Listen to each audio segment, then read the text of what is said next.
Bonjour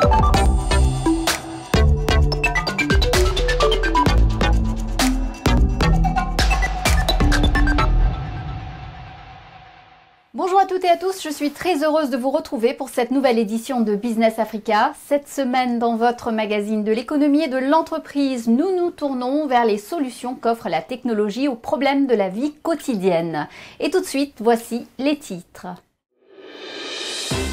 De nouveaux opérateurs privés arrivent sur le marché de la mobilité urbaine de Kinshasa pour le plus grand bonheur des habitants. Je suis là dans les taxis. En route vers ma destination, depuis le confort de ma maison jusqu'au lieu où je me rends sans pour autant passer par l'arrêt des bus avec les interminables fils qu'il y a.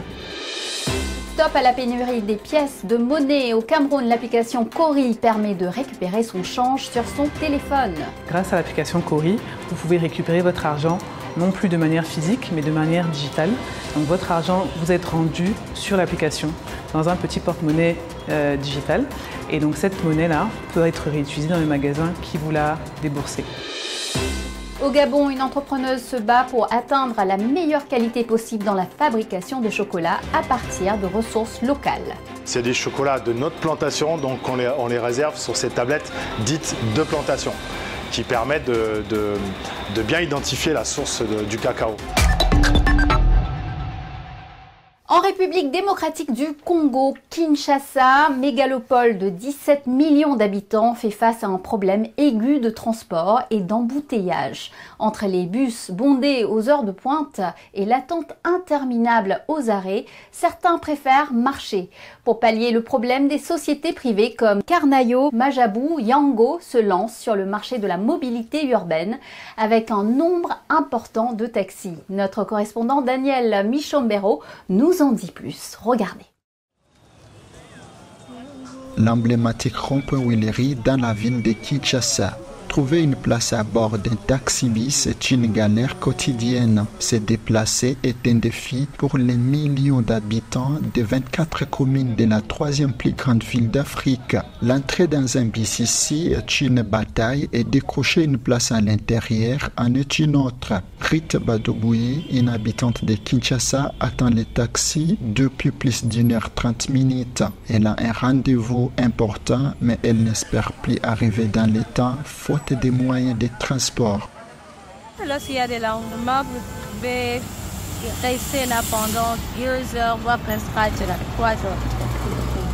Alors si vraiment l'autorité de la ville, l'autorité du pays, pouvait revoir certains textes irrélatifs, ça va vraiment beaucoup nous aider. Même si ça ne suffit pas encore, une alternative est désormais là. Carnaio, ou ton véhicule en lingala, une langue parlée à Kinshasa, c'est une société de transport créée en 2021 par Samuel Arobouye pour remédier à ces manques de moyens de transport. Des prix pour l'innovation dans les transports lui ont d'ailleurs été décernés par l'organisation Mwanamboka, les fils du pays et Excellencia. La population subissait beaucoup de kidnapping dans les véhicules. Il y avait un fléau où plus personne ne se sentait en sécurité de prendre un taxi. Et ce qui arrivait, c'est qu'on pouvait appeler un des chauffeurs qu'on avait dans nos téléphones. Où on disait, OK, si tu es libre, va prendre ma petite sœur aujourd'hui. Ouais. Et quand j'ai commencé à réfléchir à ça, je me suis dit, mais pourquoi ne pas avoir, par exemple, 10 chauffeurs sûrs que les gens peuvent savoir que je peux faire confiance à ces chauffeurs et commencer à les appeler. C'est comme ça que j'ai eu à chercher 10 personnes qui avaient des véhicules disponibles pour faire le taxi et 10 chauffeurs. Mais tout comme Carnaio, Yango ou même Majabou, ces sociétés de transport qui tentent de répondre à la demande des Kinois se heurtent aux défis liés notamment à l'état des routes, aux embouteillages, à l'accès à Internet, à l'électricité, à la gestion des flux en cash pour les paiements. Malheureusement, la majorité de la population n'a pas encore adopté cette mentalité de payer avec électroniquement. Oui, la majorité sont toujours attachés à la liquidité. Ça reste un grand problème parce que la gestion de ce flux est différente lorsque c'est fait électroniquement. Il y a plusieurs choses que nous ne savons pas contrôler lorsqu'un paiement est fait en cash. Disons, le billet. Vous ne pouvez pas forcément savoir qu'un billet est vrai, mais bon, on continue à se battre. Nous, de notre côté, on continue à inciter nos clients à opter pour les paiements électroniques. Mais comment ça se passe pour commander en ligne? J'ai rencontré Danges Luila, un habitant de Kinshasa qui utilise régulièrement ce système. Avec son téléphone, il commande un taxi qui arrive 5 minutes après, comme il nous le montre. J'ai commandé les taxis, il est là en train d'arriver, moi je suis là, je peux suivre son itinéraire.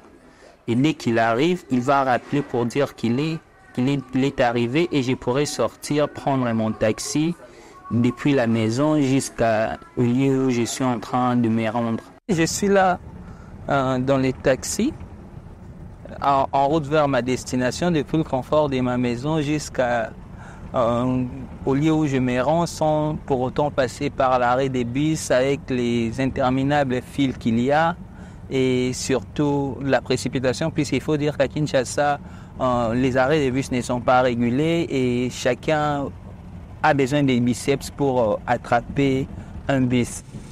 D'après un rapport du PNUD de 2017, les taux de sous-emploi excèdent les 50% en RDC. Patrick Boulambo était il y a un mois parmi ces jeunes sans emploi. Aujourd'hui, il se réjouit avec ce qu'il gagne en tant que chauffeur chez Yango, une société de transport taxi en ligne à Kinshasa, filiale du conglomérat informatique russe Yandex. Avant de travailler chez Yango, nous les chauffeurs, nous passons à l'identification. Puis on nous donne l'accès à l'application et nous devenons ainsi des employés de Yango. Nous recevons les commandes des clients à partir de l'app. Le client a également la possibilité de commander partout où il se trouve, à travers la ville, grâce à cette application, et nous arrivons pour le chercher. Comme maintenant, mon client ici est dans l'avenue Omekongo et je dois le déposer dans l'avenue Koto. Pour trouver une solution au problème des transports à Kinshasa, les autorités congolaises ne baissent pas les bras. En juin 2023, le gouvernement congolais et la firme Suprema Automobile ont inauguré Suprema Automobile, une usine spécialisée dans le montage et la fabrication des carrosseries d'autobus de marque Mercedes-Benz avec une capacité de production de 25 bis par mois. Depuis un lot de 21 bis Mercedes-Benz a été remis au Premier ministre avant d'être transféré à la société de transport congolais Transco. Le règlement européen sur la déforestation, l'EUDR, va être repoussé de 12 mois jusqu'à fin 2025. En 2022, l'Union européenne avait décidé d'interdire l'importation de plusieurs matières premières et produits fabriqués sur des terres récemment déboisées. L'échéance initialement fixée au début de l'année prochaine avait suscité des inquiétudes et des protestations de la part des pays et des entreprises du monde entier engagées dans l'approvisionnement de ces produits en Europe. Dans de nombreux pays africains, la traçabilité de la chaîne d'approvisionnement de la ferme au consommateur implique des coûts élevés en termes de technologie, de suivi et de collecte de données sur les parcelles de terre cultivées. Après Doing Business, voici Business Ready 2024. Doing Business, l'ancien indice de l'environnement des affaires de la Banque mondiale, critiqué par son manque de transparence, avait cessé sa parution en 2021. Business Ready 2024 vient de le remplacer en évaluant 50 économies pour sa première édition et l'Afrique tire plutôt bien son épingle du jeu. Si aucun pays ne figure dans le top du classement en ce qui concerne le cadre réglementaire, le Rwanda se classe en très bonne position pour les services publics et l'efficacité opérationnelle. L'île Maurice et le Togo réalisent également des scores appréciables. Si vous habitez en Afrique centrale, vous avez sans doute vu se raréfier les pièces de monnaie qui vous permettent de régler vos achats et surtout de récupérer le change de vos billets. Ce phénomène asphyxie littéralement plusieurs économies de la région au point qu'à Douala, au Cameroun, la Banque des États d'Afrique centrale procède actuellement à des échanges de billets contre des pièces pour un volume de 150 millions d'unités. Côté technologie, une jeune entrepreneuse camerounaise vient de créer l'application Cori qui permet aux consommateurs de récupérer leur monnaie sur leur téléphone mobile. Explication avec notre correspondant à Douala, Maxime Farelbounia. La crise de la monnaie divisionnaire perdue en Afrique centrale et particulièrement au Cameroun, malgré l'injection massive des pièces de monnaie imprimées auprès de la Banque centrale française et de l'imprimerie française aux vertus fiduciaires. Une injection qui finalement n'a pas permis de combler le gap ni de renflouer le circuit monétaire frappé par sa rareté. Commerçants, grands distributeurs, épiciers et autres usagers traditionnels des pièces de monnaie restent aux abois. Pour connaître les raisons de cette pénurie, nous avons approché un économiste basé à Douala au Cameroun. Selon Davaris Ngoudjou, l'explosion démographique est l'une des premières causes de la pénurie. Quand on ne renouvelle pas cela en 2013 et que ça passe jusqu'à 2020, jusqu'à 2022, etc., en réalité, on est en train de passer à une population de 30 millions d'habitants avec des signes monétaires qui n'étaient que pour 15 millions de personnes. Ce qui fait qu'en réalité, pendant ce temps, il y a des opérateurs économiques qui ont monté, il y a des petits métiers qui ont monté avec une masse monétaire qui n'est pas conséquente. Ça, c'est une des causes. La seconde, ce sont les réseaux mis en place depuis quelques années pour absorber les pièces de monnaie pour fabriquer des objets de grande valeur. C'est avéré qu'il y a eu des réseaux qui se sont mis en place, notamment des réseaux asiatiques chinois, pour participer avec certains Camerounais. Ils auraient mis en place des réseaux de jeux, de salles de jeux, où ils récupèrent des pièces de monnaie pour un trafic en Chine. Parce que vous savez, pour une pièce de monnaie de 25 francs, je dis n'importe quoi, quand vous transformez ça, vous fondez cela, vous transformez en bijou, ce bijou ne se vend plus à 25 francs. Ça peut se vendre à plusieurs dizaines de milliers de francs CFA. Et quand les Chinois ont découvert cela, en Afrique centrale en général et au Cameroun en particulier, ils se sont dit que c'était une manne. Donc quand on les arrête par exemple avec 100 millions de petites monnaies, en réalité quand ils transforment ça en lingots d'argent, ça devient des milliards pratiquement. Des activités illégales qui ne sont pas sans conséquences sur le tissu économique de la sous-région Afrique centrale. Nous sommes une économie sur le continent africain et dans la sous-région où une bonne partie est extrêmement informelle. Pour une simple transaction de 10 francs CFA, c'est-à-dire que vous voulez acheter quelque chose, il n'y a pas 10 francs pour vous rembourser. Nous sommes dans une zone où il y a environ, où il y a environ 60 millions de personnes. Donc s'il n'y a que 30 millions de personnes qui font une transaction, qui manquent une transaction de 10 francs CFA, ça fait au minimum chaque mois 90 milliards de francs CFA de paie. Par an, ça fait plus de 1000 milliards, 1080 milliards. Je parle de 10 francs. Regardez pour 100 francs. Si vous faites pour 100 francs, ça fait plus de 100 000 milliards de pertes de chiffre d'affaires. La première solution palliative, c'est la création de la monnaie numérique.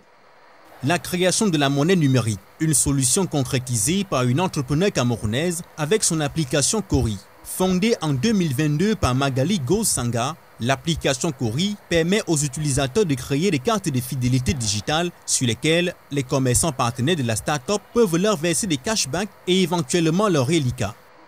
C'est très simple. Grâce à l'application Kori, vous pouvez récupérer votre argent non plus de manière physique mais de manière digitale. Donc votre argent vous est rendu sur l'application dans un petit porte-monnaie digital. Et donc cette monnaie-là peut être réutilisée dans les magasins qui vous l'a déboursé. Pour tous les achats que vous faites dans les magasins qui sont partenaires à Kori, peu importe le moyen de paiement que vous avez utilisé pour faire le paiement, vous allez recevoir une partie du montant que vous avez dépensé qui va être remboursé sur votre même carte de fidélité. Et c'est en fait pour vous récompenser de votre fidélité, pour vous récompenser du fait que vous êtes venu dans ce commerce-là, plutôt que d'être allé dans un autre commerce, on va vous rembourser une partie du montant que vous avez dépensé. Et donc en fait, plus vous allez dépenser dans un commerce partenaire, plus vous allez récupérer l'argent. Et après, cet argent que vous avez récupéré, vous pourrez l'utiliser pour acheter ce que vous voulez dans le même magasin. Mais concrètement, comment l'application Kori fonctionne-t-elle lors des achats ? La monnaie qui est déposée dans l'application est d'abord de la monnaie qui est laissée en caisse. Et donc en fait, il y a un parallèle qui est fait entre la monnaie que le client a laissée et la monnaie qui est créditée sur la carte. Donc en fait, quand vous avez laissé la monnaie en caisse, disons que vous faites un achat de 700 francs et que vous payez avec un billet de 1000 francs, les 300 francs que vous laissez en caisse vous sont remis sur la carte de fidélité. Et donc en fait, vous avez le marchand et vous avez une visibilité très claire en temps réel de l'argent que vous avez laissé dans le magasin parce que vous le voyez sur votre carte dès que vous sortez du magasin. Et donc par exemple, vous avez des consommateurs dans les supermarchés qui font leurs courses et qui peuvent maintenant s'acheter des packs d'eau en plus, de la farine en plus, du sucre en plus, de la viande en plus. Vraiment, on contribue à impacter de manière positive l'économie locale et régionale. Dans les magasins et supermarchés partenaires de l'application, Kori est déjà très apprécié des utilisateurs. Une fois dans le magasin, je me sers de mon chariot et je ramasse tout ce que je veux. Après mes courses, je passe à la caisse. Et à la caisse, après facturation, je paye au cash. Après le cash, on me remet le ticket. Après le ticket, je scanne et j'envoie ça dans mon compte Cori. Et ce qui multiplie, je crois, le cash dans mon compte. C'est exactement comme ça que les courses se passent avec Cori.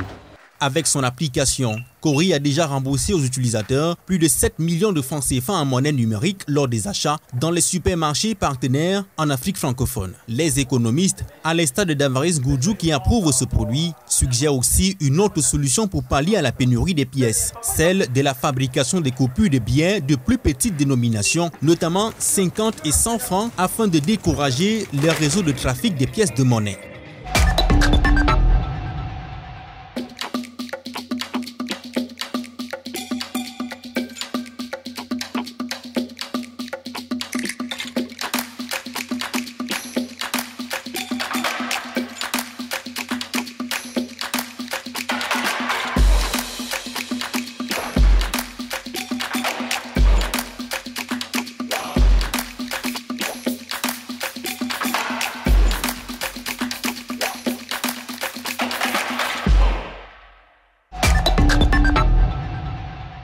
Bienvenue dans la deuxième partie de notre émission. Le capital privé en Afrique devient-il réticent? Une étude récente de l'Association africaine du capital investissement et du capital risque, l'AVCA, révèle en tout cas qu'au cours du premier semestre 2023, les transactions du secteur ont enregistré une baisse de 17% en volume et de 66% en valeur. Les gestionnaires de fonds ont également réorienté leur attention vers des transactions inférieures à 50 millions de dollars. Le secteur financier domine toujours les investissements en Afrique, mais la valeur des transactions a chuté de 64%. C'est en raison de la contraction du financement de la FinTech dans un contexte de pénurie de capitaux et d'une vague de fermeture de start-up en ralentissement ressenti à l'échelle mondiale par ce secteur. Les responsables algériens ont déclaré que l'Algérie abandonne sa stratégie d'adhésion aux BRICS. Le pays d'Afrique du Nord était candidat à l'intégration au groupe économique émergent, mais y a échoué l'année dernière lorsque 6 nouveaux membres, dont l'Éthiopie, ont été acceptés. Le journal algérien El Moudjahid a rapporté que l'Algérie restait engagée dans la coopération internationale à travers d'autres plateformes comme le Conseil de sécurité de l'ONU et le mouvement des non-alignés. Le mois dernier, le pays a été admis à la Banque de développement des BRICS, ce qui ouvre la porte à la coopération sur des projets de développement clés dans les marchés émergents. Belle perspective de croissance pour le marché cacaoyer du Cameroun. D'après la BEAC, la Banque des États d'Afrique centrale, la production camerounaise devrait progresser de plus de 10 000 tonnes au cours de la campagne 2024-2025. La progression va jouer positivement sur les exportations du pays, alors que la hausse du prix du cacao se poursuit sur les marchés internationaux, encourageant la culture de la fève. Pendant ce temps, la Côte d'Ivoire, l'un des plus importants producteurs, a relevé de 20% le prix fixe auquel elle rémunère ses planteurs, le portant à un niveau supérieur à celui du Ghana. Et justement, l'or brun pourrait-il davantage enrichir l'Afrique? L'industrie de la confiserie au chocolat représente un marché global de près de 115 milliards d'euros par an à travers le monde. Mais pendant longtemps, les pays producteurs africains se sont contentés de l'exportation des fèves et de l'importation du chocolat. Un statu quo illogique qui va à l'encontre des objectifs de transformation de la production locale. Certains entrepreneurs relèvent le défi. Exemple au Gabon avec les chocolats de Julie. C'est un reportage de notre correspondant sur place, Jean-Rovise Dabani. Chaque week-end, Julie inspecte sa plantation de cacao pour vérifier la bonne croissance de ses 1000 cacaoyers. Ce verger, situé au Cap Esterias, à une quarantaine de kilomètres de Libreville, abrite l'une des matières premières d'exception utilisées par les maîtres chocolatiers du monde. Depuis plus de 10 ans, Julie et son époux français conduisent un véritable projet de plantation de cacao durable. Elle s'inspire du modèle villageois des plantations de sa grand-mère. Criollo, Trinitario et plusieurs autres variétés de cacao poussent dans cette plantation. Cet ingénieur agronome conseille régulièrement les équipes de Julie sur les nouvelles méthodes d'agroforesterie. Depuis la mise en place de ce verger, je constate qu'il y a une nette évolution. Parce qu'avec un objectif de 3 hectares au départ, nous sommes aujourd'hui à 5 hectares de cacaoyers plantés et qui sont en production. Certes, il y a un gros souci au niveau de l'encadrement. Ce que nous devons faire maintenant, c'est de faire en sorte que ce promoteur puisse être encadré du point de vue du suivi de la plantation jusqu'à la transformation, disons, aux opérations post-récolte, autant pour moi. Parce qu'il est bien beau de produire du cacao, mais si vous ne maîtrisez pas le process de l'écabossage, de la fermentation, du séchage et de la mise en sac, votre cacao n'a pas une bonne valeur marchande. Avec l'ambition de produire jusqu'à 10 tonnes de fèves par an, l'arrivée de cet ingénieur donne désormais de rêves de grandeur à Hervé, l'époux de Julie. Je crois qu'on va poursuivre ce travail-là de conseil parce que nous ne maîtrisons pas tout. C'est vraiment une expertise pointue comme la sienne dont nous avons besoin pour poursuivre le projet de développement et de croissance de la chocolaterie et des plantations de Julie. C'est dans cette chocolaterie située en centre-ville où sont transformées les fèves issues de sa plantation ou achetées auprès de la caisse cacao. En 10 ans, Julie a réussi à détrôner les multinationales qui proposent sur le marché local des tablettes, véritable chasse gardée des industriels comme le français Barry. Sa marque, les chocolats gabonais de Julie, c'est plus de 20 saveurs fraîches. Ce qui fait la particularité des chocolats gabonais de Julie, c'est parce que nous avons une large gamme de nos produits. Donc, nous avons développé de nouveaux produits comme la tablette à la badame. Et on a aussi de bonbons de chocolat que vous avez là sur des vitrines. Donc, ces bonbons de chocolat, on a aussi de nouveaux produits que nous avons sortis sur le marché, donc dans nos boutiques. On a ici, par exemple, le coco avec du rhum au coco. Donc c'est un chocolat au lait et on a aussi le rhum coco, on a aussi à la vanille et on a aussi le thé matcha, donc du chocolat au thé matcha et du chocolat au thé vert. Et là, on est en train d'étudier un autre chocolat qu'on va sortir d'ici là. Donc c'est avec de la menthe du Gabon. On transforme de la fève, donc on prend par exemple nos fèves soit à notre plantation ou soit on les achète à la caisse cacao. Donc on les trie, on les met en machine, on les torréfie, on les conche. Non, avant de les concher, on les broie, on souffle et on met au conchage. Et moi, je prends la partie là où je transforme en bonbons de chocolat, en tablettes et en d'autres dérivés de produits de chocolat. Voilà. À force de travail, les chocolats gabonais de Julie sont devenus emblématiques dans un pays où on fait de bonnes fèves, mais pas de chocolat. Hervé est une aide précieuse dans cette aventure. Nous avons la chance ici au Gabon, qui est un pays béni au niveau des matières premières, que ce soit dans le sous-sol ou au niveau forêt, produits du terroir en forêt et agriculture. Donc tout est là. Donc en fait, il faut encore une fois fédérer tout ça, rassembler tout ça. Donc le cacao, bon, vous avez vu, nous sommes planteurs. Pour pouvoir sourcer du cacao de bonne qualité et le mettre notamment dans ces tablettes là, ça c'est du chocolat de plantation, donc on le réserve, c'est des chocolats de notre plantation, donc on les réserve sur ces tablettes dites de plantation qui permettent de bien identifier la source du cacao. Réussir en Afrique dans l'entrepreneuriat n'est pas un pari facile. Et pourtant, Julie fait partie de cette nouvelle génération de jeunes entrepreneuses gabonaises qui se font remarquer.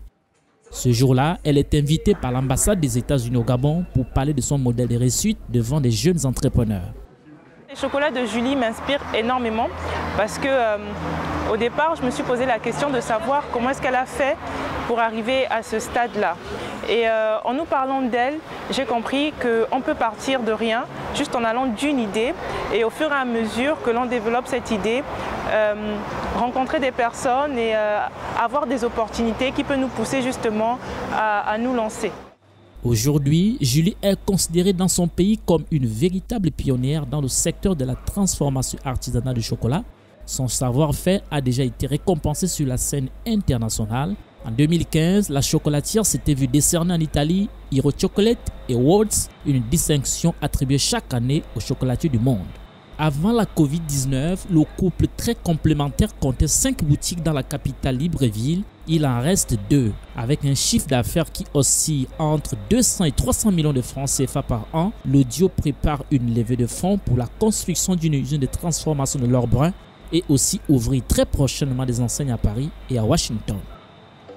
Et voilà, Business Africa, c'est fini pour aujourd'hui. Je vous retrouve la semaine prochaine, même chaîne, même heure pour Initiative Africa. Nous recevrons l'écrivain franco-malien Diadier Dembélé. En attendant, vous pouvez revoir cette émission sur notre site africaonair.com et nous suivre sur nos réseaux sociaux. N'hésitez pas à liker, partager et commenter en utilisant le hashtag Business Africa. Bonne semaine à tous et à la semaine prochaine.